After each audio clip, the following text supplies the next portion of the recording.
On today's episode, I'll be sharing 5 tips to help you kickstart your fall and 2021 marketing strategy.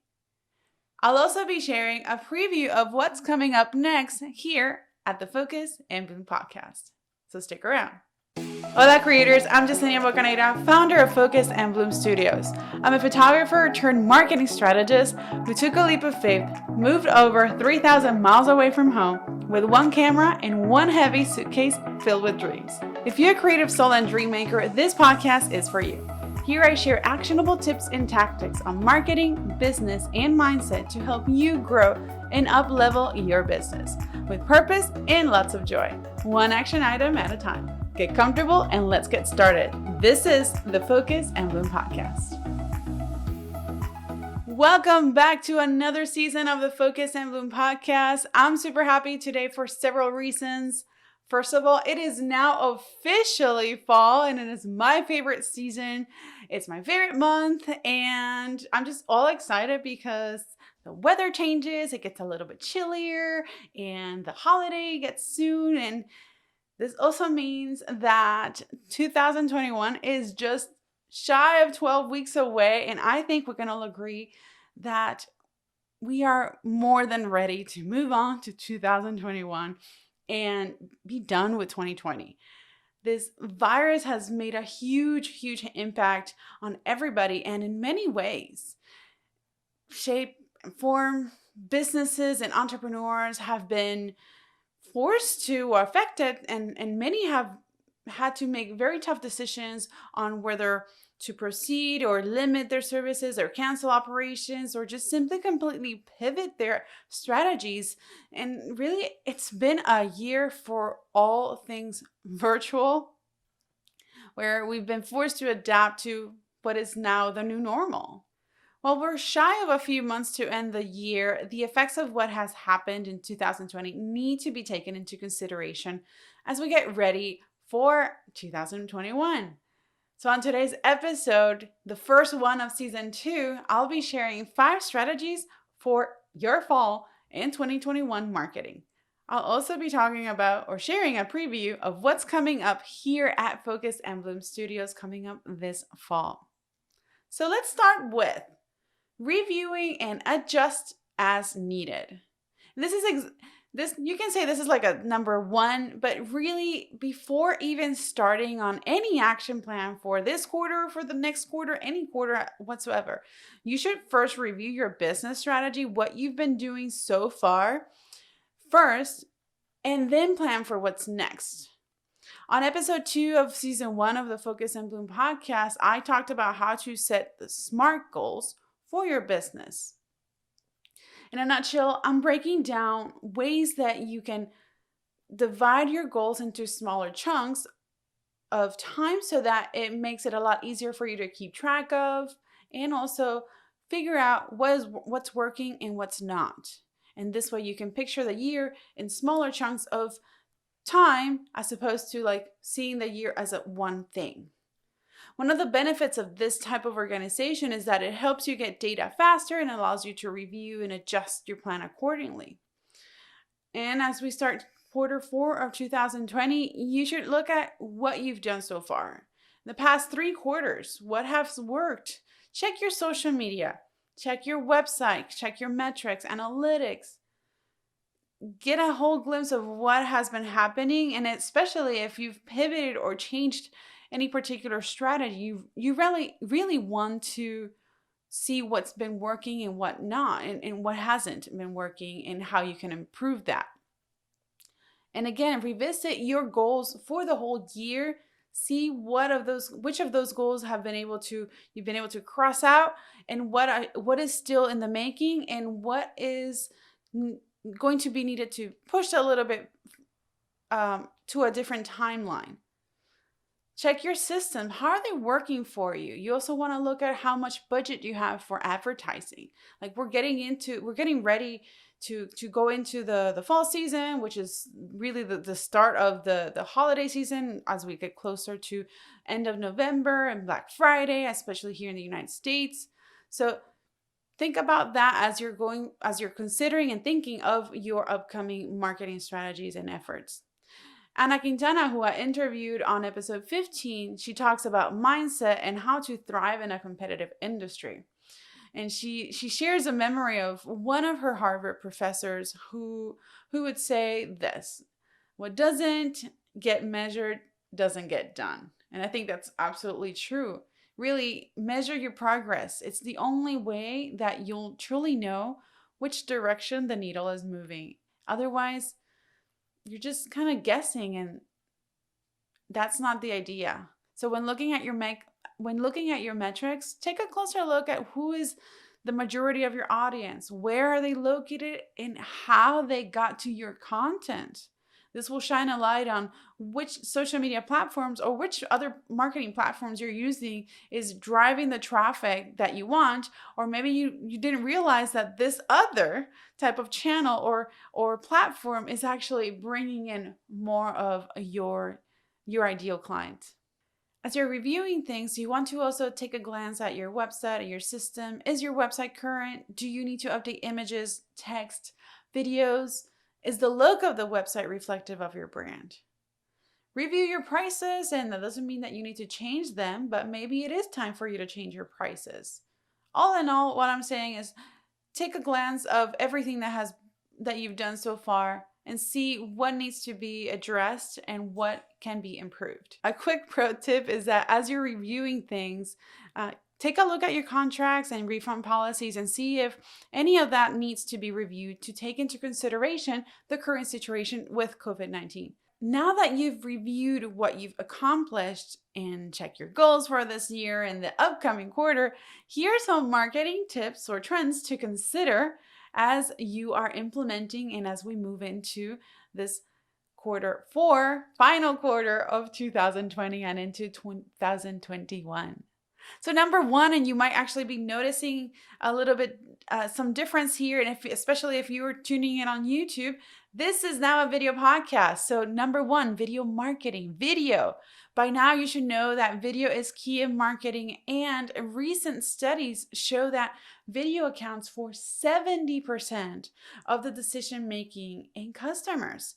Video is also becoming more and more affordable and a lot easier to make. Thank goodness. If you haven't already started or considered implementing video, this is the time.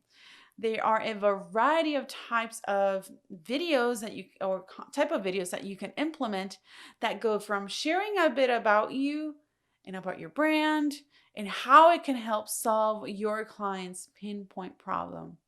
There are educational videos and even fun behind the scenes videos, because why not, that can give an insider's look at how things are run.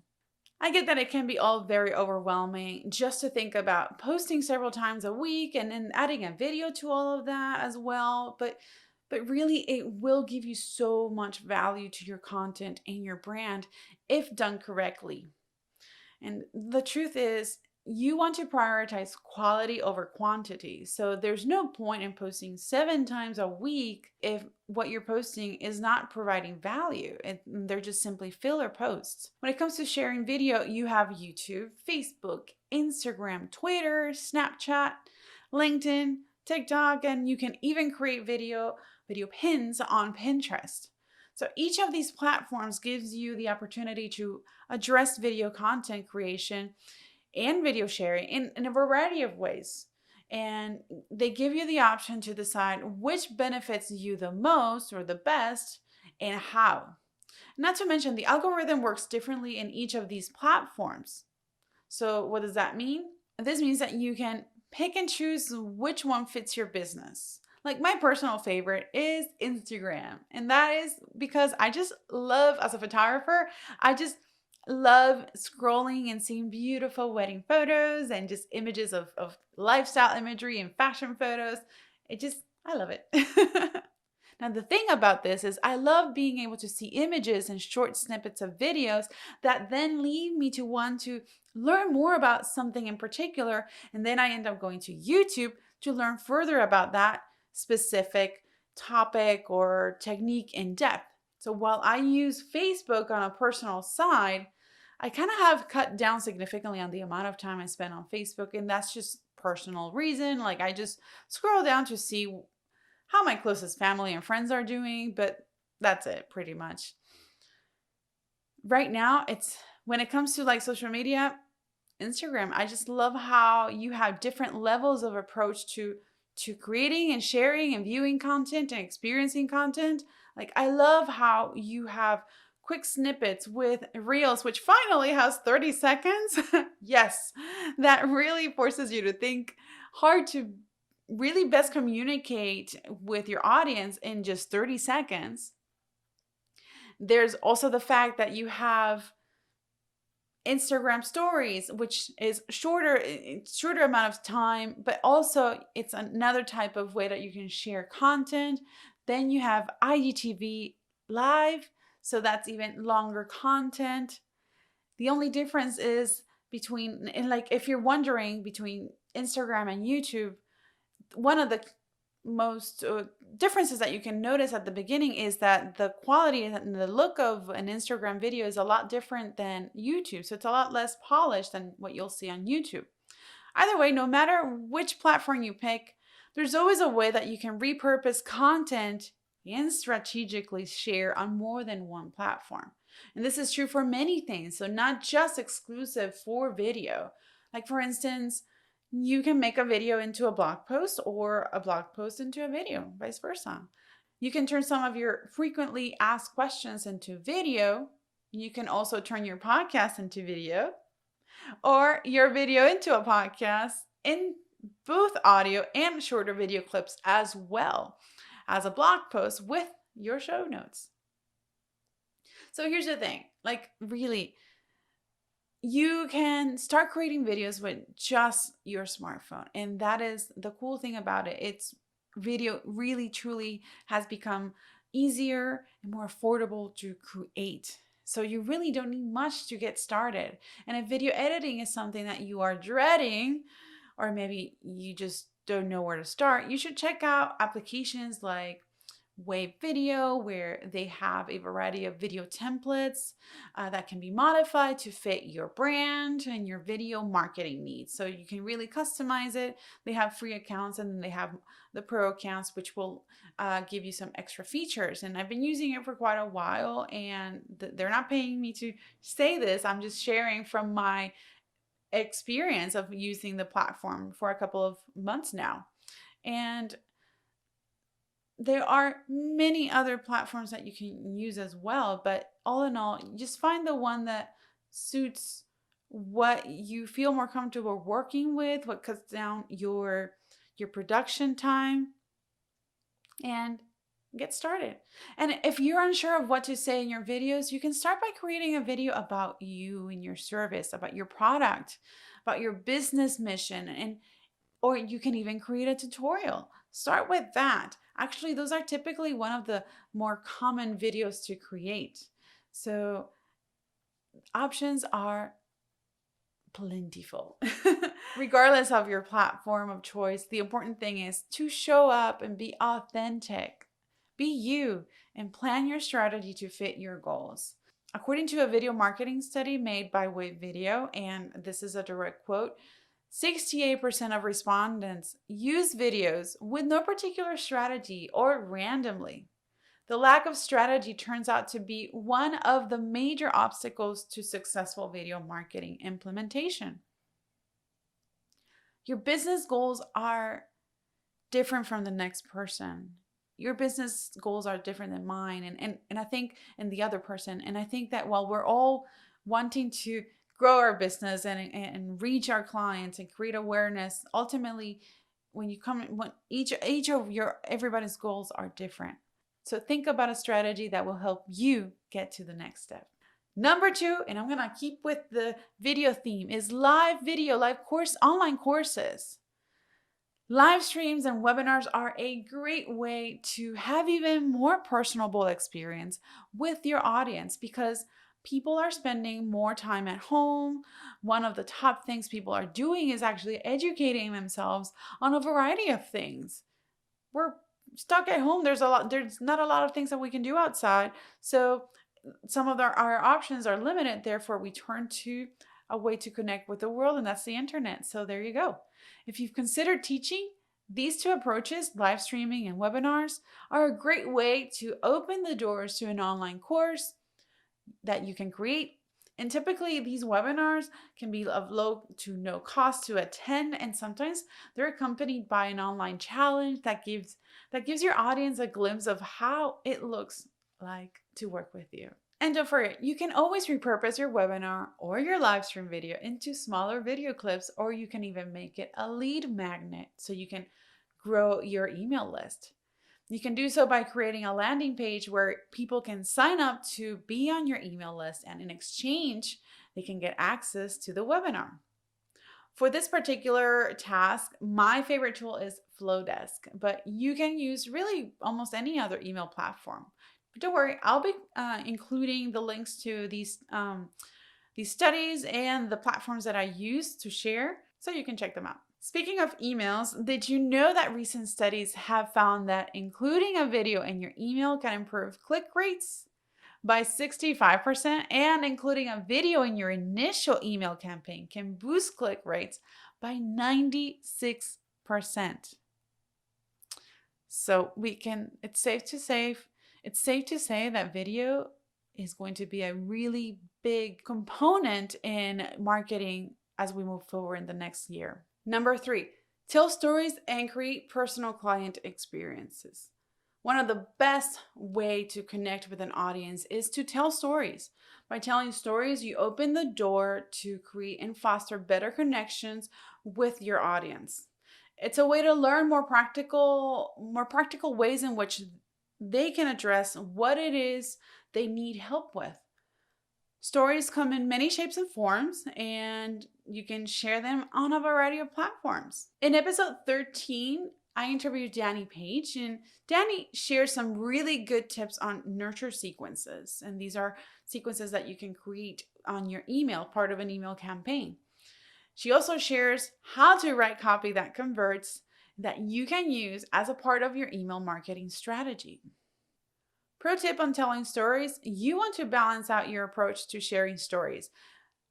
If you're sharing a personal story, you want to find a seamless way to intertwine how your customers can experience a similar story, but in their own personal way. So don't make it about you. It's about your clients. It's about them. For instance, I'm a wedding photographer and I love taking photos and traveling with my husband. So a way to combine this could be something like, one of my favorite things to do is explore the world with my husband and capture unique moments of life. I love connecting with couples and being able to capture their unique love story as it unfolds. Just an example of how a way that you can incorporate a little bit of your story, but really bringing it back to them. Something like that can be also used in a copy that describes what I do or what I do on a video about me or about my business. And another way to personalize that experience is to reach out to potential leads via direct messaging or DM. So this here may not work with everybody, nor is it something that everybody is comfortable doing. But who knows, maybe reaching out via DM is a great way for you to step outside of your comfort zone and try something new. When it comes to DMing, let's be real and not fake, please. I don't know about you, but I immediately delete messages that are straight up sales. And I get an email where they're immediately just going up to a sale. They haven't even said hello or never even contacted me or connected with me throughout my feed or anything like that whatsoever. And I get it, as a business owner, we do need to sell, but let's make it in a classy way. Reach out to people, maybe even set a time to just talk, actually have a conversation and try to connect with people. Caitlin from Meraki Media reached out to me back in the spring, and in our first call, we talked about almost an hour, and it wasn't a formal discovery call or anything like that, but it was just a way for us to connect and network and as just two marketing entrepreneurs. And she later eventually became one of my guests in the podcast, and she shared some really great insights on Instagram strategies. So I'm also going to link that in the description box here on YouTube. And if you're listening on the radio, you can head on over to focusandbloom.com and check out today's episode so you can look at the show notes and grab all those links.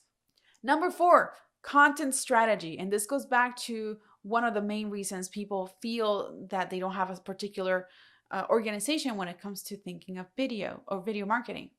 There are many marketing tips and tactics that you can implement, but if you don't have a plan, you're just shooting blind darts. And as you think of content strategy, and this is not just for social media, but for your email campaigns, your website, your video marketing efforts, you want to think about your core content pillars. Content pillars are large pieces of content that you can divide into smaller batches to focus, highlight, or bring attention to. These will provide a framework to work with when coming up with content you want to share with your audience, and can be presented in a variety of formats. You can use a blog, a video, social media posts, emails, live streams like webinars, just to mention a couple of ways to attract different potential leads through these different channels or platforms. Through the use of content pillars, you can talk about your mission, share behind the scenes of your workplace or something, or how something is made. You can also talk about your product and or service through these different content pillars. Number 5, build your social proof. We've heard of word of mouth, and it is still the best way to market. I mean, it's free and it's backed up by a real person. How many times have we not tried something that was recommended by someone else, someone close, a friend, a family, like a hair salon, a restaurant, checking out another business, a book, or even a podcast? Shameless plug here. Please feel free to share this with a friend.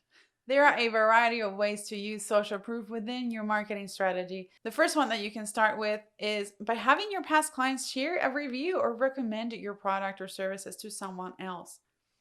Other ways of social proof can be when you have an expert in your industry that recommends your product or your services, or maybe when you have a stamp of approval or certification from an authority figure in your industry. Enter networking collaborations. Reach out to other business owners in your area or even online and see how you can collaborate together for mutual benefit. A fun way to do this is by being a guest on a podcast. The cool thing is that you don't need to have your own podcast to appear on someone else's. If you happen to have one, that's even better.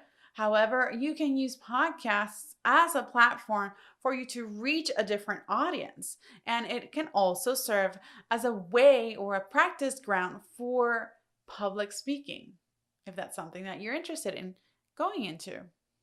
Alrighty, let's recap.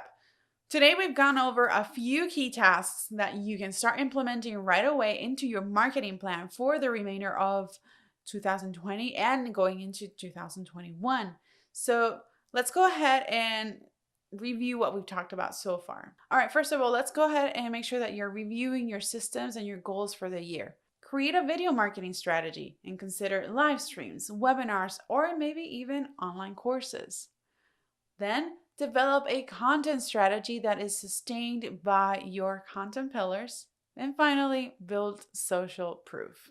I hope you found today's episodes and these tactics helpful, and I want to know what you've implemented so far. So be sure to check out focusandbloom.com and check out today's show notes for all the links to the different episodes mentioned today, the marketing research, the gear list that I use for this video podcast, or for any other of my video creating projects. And also check out my free video marketing gear list and strategy worksheet. Download so you can get started.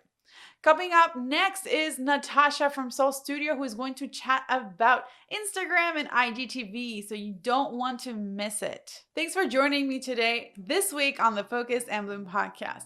If you found value in this show, I'd appreciate a rating on iTunes, or if you'd simply tell a friend about the show, that would help me out as well. Make sure to visit focusandbloom.com, where you can subscribe to the show in iTunes, Stitcher, or via RSS, so you'll never miss an episode. Until next time, and keep on creating.